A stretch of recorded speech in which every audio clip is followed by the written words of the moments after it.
Dans cette vidéo, je réponds à 7 questions que vous êtes nombreux à me demander, que ce soit ici, sur YouTube ou bien sur la page Instagram de la chaîne. Ce sont ici des questions qui reviennent assez souvent. Ces questions sont les suivantes. Est-ce que les maths en archi sont difficiles? Ou encore, faut-il être fort en maths pour faire les études d'architecture? Faut-il savoir dessiner pour faire les études d'architecture? Est-ce que les études d'architecture sont difficiles? Ou encore, le programme est-il chargé en école d'architecture? Est-ce qu'un architecte gagne bien sa vie? Faut-il être créatif pour faire les études d'architecture? Combien coûtent les études d'architecture hors frais de scolarité, coût des fournitures, de la réalisation des projets, maquettes, des voyages, etc.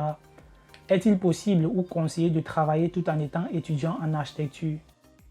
Salut à toi et bienvenue sur la chaîne des futurs architectes. Si tu me découvres, moi c'est Alain, je suis étudiant en deuxième année à l'école d'architecture de Marseille. À travers cette chaîne, je crée du contenu sur tout ce qui tourne autour des études d'architecture, mon objectif étant de permettre aux gens de comprendre ces études. Et aussi, j'apporte mon aide aux élèves qui souhaitent y entrer. Donc, si ce genre de contenu t'intéresse, surtout, n'hésite pas à t'abonner pour être informé à la sortie de mes prochaines vidéos, car justement, j'en fais assez régulièrement. Et aussi, si tu souhaites entrer en contact avec moi, tu peux directement m'écrire dans la barre de commentaires ou bien aller directement me suivre sur Instagram où je publie tous les jours. Normalement, je réponds assez rapidement. Dans cette vidéo, je vais donc répondre à toutes ces questions de la façon la plus claire possible. La vidéo sera également découpée en plusieurs parties.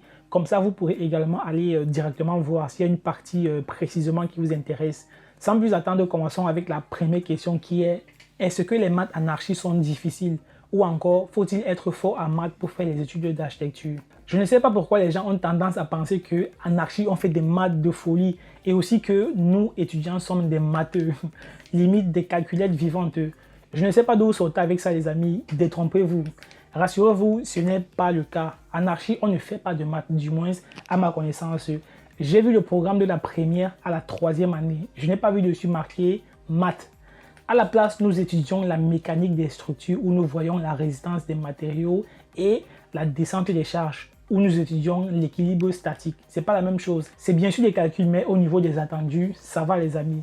Vous êtes nombreux à l'avoir déjà fait au lycée, mais la différence est qu'en fac, ce cours nous confronte à de vraies situations où nous réalisons une maquette à une échelle significative et effectuons par la suite tous ces calculs de descente des charges, de principes fondamentaux de la statique, de poids linéique, de poids surfacique, de charge de vent, de séisme, de poussée de terre, etc.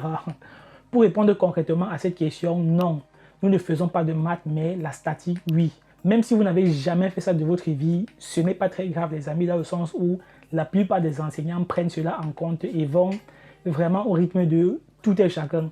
Parfois, ils proposent même des cours de soutien à ceux qui ont du mal.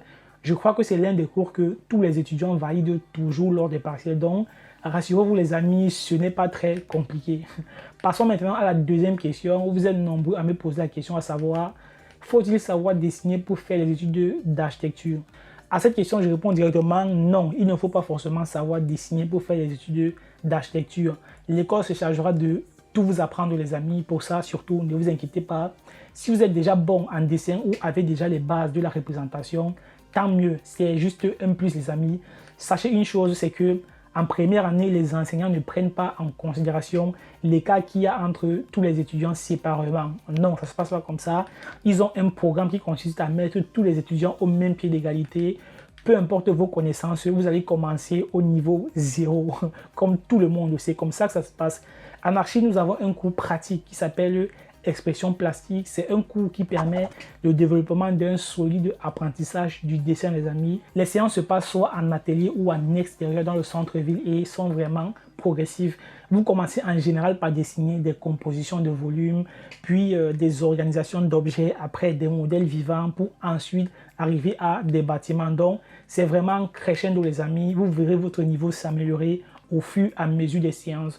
Je conclue avec ce point en disant non, il ne faut pas forcément savoir dessiner pour faire les études d'architecture. Venez comme vous êtes, soyez juste réceptifs et l'école fera le reste. La troisième question que vous êtes nombreux à me poser est, je cite, est-ce que les études d'architecture sont difficiles? Ou encore, le programme est-il chargé en archi?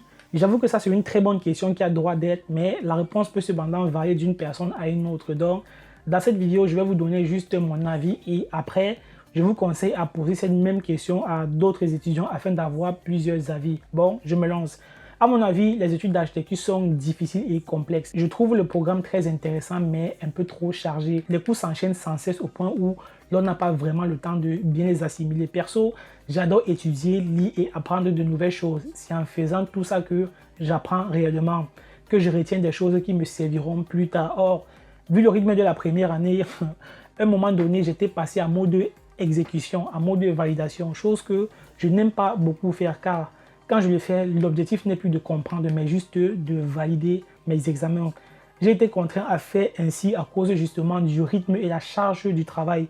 Mon premier jour à l'école d'architecture, je me rappelle, la chef de l'école avait dit une chose, c'est que elle conseille toujours aux étudiants de prendre 1 ou 2 années de césure au bout d'un certain nombre d'années d'études. Au début, je n'avais pas bien compris le sens de ce qu'elle voulait par là dire. Et c'est une phrase que j'ai cependant gardée en moi. C'est à la fin de ma première année que j'ai réellement compris pourquoi elle avait dit cela. Je pense qu'ils sont tous conscients du rythme auquel ils nous font travailler en école d'architecture. Faire une césure à un moment donné peut permettre de prendre un peu de recul vis-à-vis de tout cela et en profiter pour enrichir sa culture architecturale de différentes manières, soit en voyageant, en faisant des stages à l'étranger, en lisant, etc. Dernièrement, j'ai échangé avec un architecte qui m'a dit « Alain, écoute, les études d'architecture ne sont pas une course. Le plus important est d'aller à son rythme, la finalité étant de terminer avec tout le bagage et culture architecturale qu'un architecte se doit d'avoir. » Je répète les amis, les études d'architecture ne sont pas une course. Le plus important est d'aller à son rythme, la finalité étant de terminer avec tout le bagage et culture architecturale qu'un architecte se doit d'avoir. Pour conclure avec ce point, je dirais que les études d'architecture ne sont pas simples et aussi tout dépend du genre d'architecte que vous souhaitez devenir plus tard. Si vous voulez devenir un ou une star architecte, c'est-à-dire une personne qui jouit d'une grande notoriété dans le monde de l'architecture, il va de soi que cela va demander une certaine quantité de travail de votre part, donc ça va être difficile. Mais de l'autre côté, si votre rêve est d'être un architecte et de travailler pépère dans une agence, en jonglant intelligemment, vous pourrez facilement vous en sortir les amis. Alors passons à une autre question qui est la 4e sur notre liste. Vous êtes nombreux à me demander, je cite, est-ce qu'un architecte gagne bien sa vie? Je ne pense pas être bien placé pour répondre à cette question pour la simple et bonne raison que je ne suis qu'à ma 2e année en école d'architecture. D'ici 6 ans, quand j'aurai obtenu mon diplôme et quand je serai déjà activement employé dans une entreprise, je répondrai à cette question de façon très sincère. Pour le cadre de cette vidéo, ce que je vais faire est que je vais vous mettre un extrait d'une interview que j'avais faite avec un architecte. Il a répondu de façon très brillante à cette question. Donc, je vais directement vous la mettre. Comme ça, vous allez l'écouter et ça va répondre à cette question. Donc, allez, je vous la mets.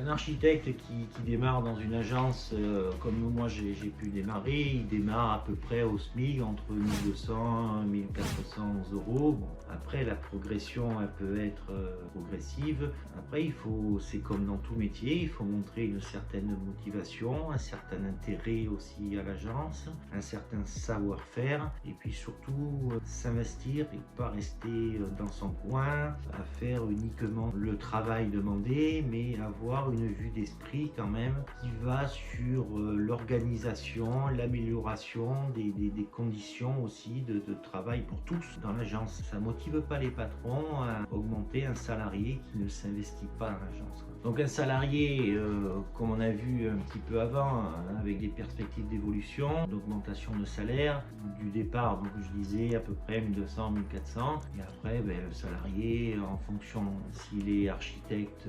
réalisateur ou s'il est architecte concepteur, ce qui n'est pas pareil. Donc l'architecte réalisateur travaille en collaboration avec l'architecte concepteur qui gagne beaucoup plus. Et pour un architecte réalisateur, c'est dans les 2500 euros en moyenne, mais tout est aléatoire, tout dépend des agences, quoi.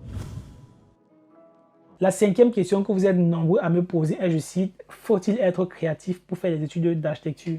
À cette question, je réponds directement non. Il ne faut pas forcément être créatif pour faire les études d'architecture. Si vous êtes ou bien pensez être créatif, tant mieux pour vous, c'est juste un plus. Sachez une chose les amis, en école d'architecture, les enseignants ne vous demanderont jamais de faire des choses tout en sachant que vous ne pourrez pas le faire.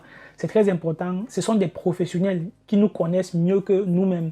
Et la plupart du temps, tout ce qu'ils nous demanderont de faire, ils sauront que nous pouvons le faire. La seule chose qui nous porte défaut la plupart du temps en école d'architecture est nous-mêmes. Être créatif pour moi, c'est surtout faire jouer de son imagination pour concevoir. Et puis c'est tout.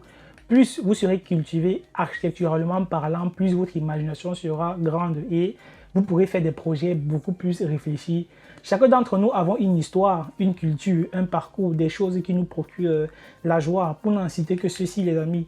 Être créatif, c'est recenser tout ça pour faire de l'architecture. Si vous n'y arrivez pas, ce n'est pas grave dans le sens où l'école vous aidera à le faire tout le long de votre formation.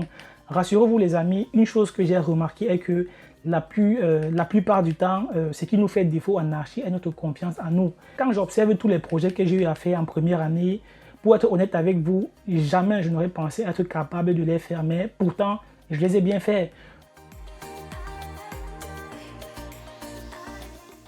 Je conclue avec ce point en disant non, il ne faut pas forcément être créatif pour faire les études d'architecture. Venez comme vous êtes, soyez juste réceptif et l'école fera le reste. La sixième question que vous êtes nombreux à me poser est, je cite, combien coûtent les études d'architecture hors frais de scolarité, coût des fournitures, de la réalisation des projets, maquettes, des voyages, etc. À cette question, je dirais que globalement, les études d'architecture coûtent très cher. Il y a toujours quelque chose à acheter.